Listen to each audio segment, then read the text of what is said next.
Un hack massif de 160 millions de dollars sur Ethereum, les USA qui veulent bannir les stablecoins comme l'UST de Terra, un juge américain qui veut forcer Tether à montrer l'état de ses réserves, ou encore la Société Générale qui se met aux crypto. Bienvenue dans ce Daily Crypto où je vais vous résumer ces dernières actualités du monde crypto, et comme d'habitude si vous appréciez ce format, pensez au like et aux commentaires pour le référencement de la vidéo, et à l'abonnement ainsi que l'activation de la cloche pour être au courant des dernières actualités du monde crypto et blockchain.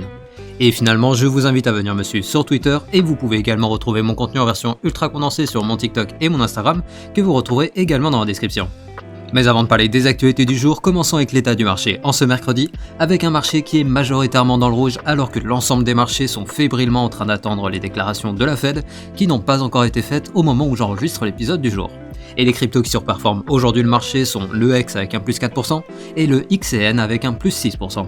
Mais passons sans plus attendre aux actualités de ce mercredi 21 septembre 2022.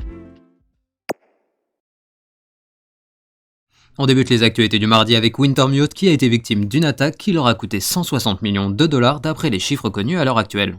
A savoir que Wintermute est un market maker, c'est-à-dire un fournisseur de liquidités pour le marché des cryptos afin que celui-ci soit suffisamment liquide. Et donc hier, ils ont été victimes d'un hacker qui est parvenu à accéder à un wallet détenant les fonds servant à des opérations DeFi, et d'après les premières informations, il semblerait que le hacker soit rentré dans le système grâce à la faille qui avait déjà été découverte sur Profanity la semaine dernière. Mais pour rappel, Profanity est un générateur d'adresses permettant de personnaliser en partie les adresses, et il y a quelques jours, une faille critique a été découverte, et le truc c'est que Wintermute avait utilisé ces adresses qui ont progressivement été retirées de leur réseau suite à la découverte de la faille, mais à cause d'une erreur humaine, l'attaquant a quand même pu exploiter la faille et se faire la malle avec 160 millions de dollars en crypto. Mais suite à cette attaque, le fondateur de la société a annoncé que la société restait solvable et que leurs activités DeFi, CeFi et OTC n'étaient pas impactées, car elle déclare qu'elle posséderait toujours le double des actifs dérobés, mais je précise que d'après les données on-chain, le market maker aurait plus de 200 millions de dollars de dettes sur plusieurs protocoles DeFi.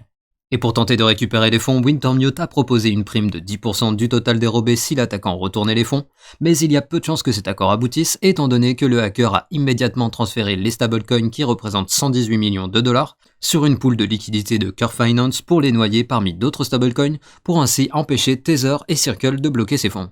Bref, pour le moment, Wintermute assure que ces opérations ne seront pas affectées par cette attaque, mais il reste difficile à croire qu'ils sortiront indemnes d'une perte de 160 millions de dollars, même s'il s'agit d'un des plus gros market makers du marché crypto.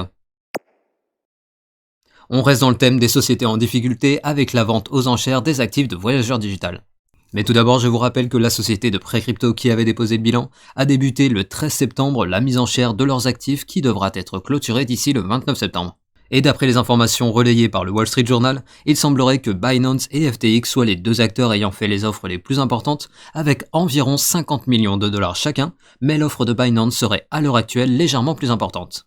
Donc la bataille continue entre les deux leaders du secteur crypto pour savoir qui prendra le contrôle des actifs de Voyager Digital, alors que Sam Bankman-Fried a annoncé il y a quelques jours que FTX détenait environ 1 milliard de dollars pour le rachat d'entreprises crypto, et bien sûr, affaire à suivre dans le Daily Crypto. Pendant ce temps, on a la justice américaine qui continue d'intervenir pour réguler le secteur des cryptos. En effet, une nouvelle proposition de loi propose d'interdire durant les 2 prochaines années les stablecoins dont la valeur est garantie uniquement par un actif du même écosystème.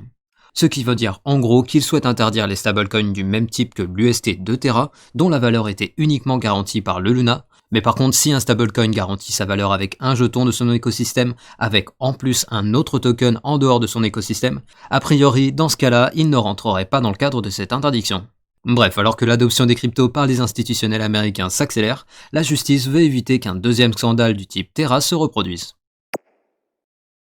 On continue avec la justice américaine qui souhaite sécuriser le secteur des stablecoins.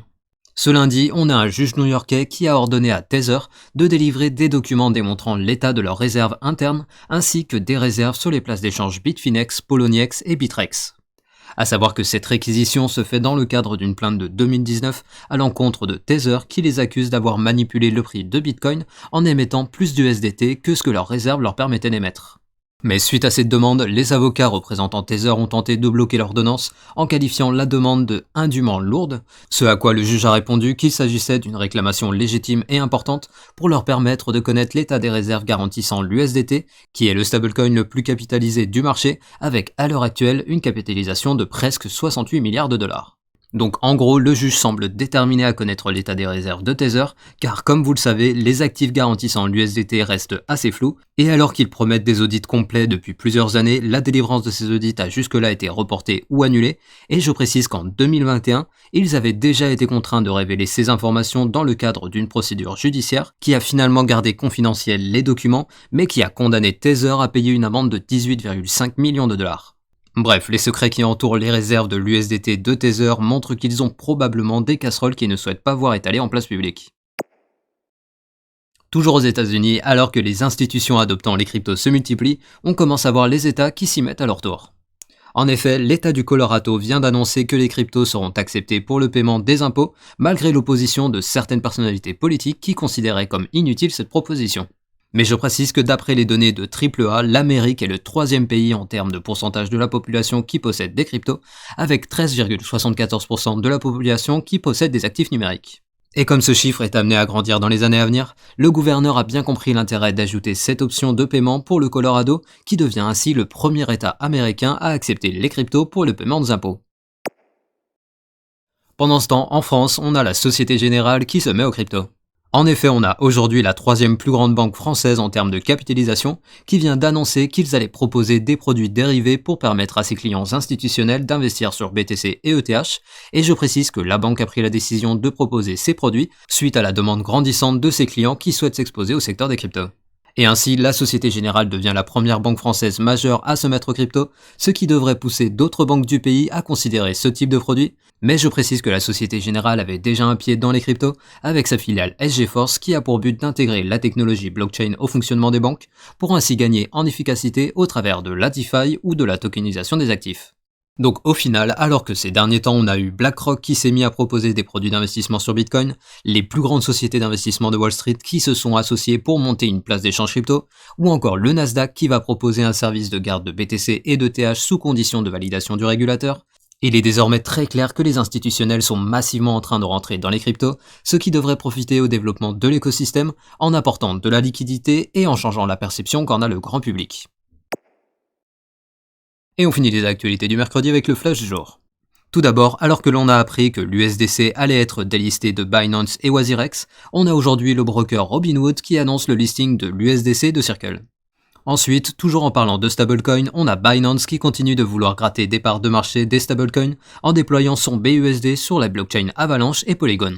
Et finalement, en Iran, alors que le pays fait face à des manifestations importantes suite à la mort de Mahsa Amini, la banque centrale a annoncé qu'ils allaient tester leur MNBC, et je précise qu'un hacker répondant au nom de Spider sur Twitter revendique avoir mis à terre le site de la banque centrale iranienne.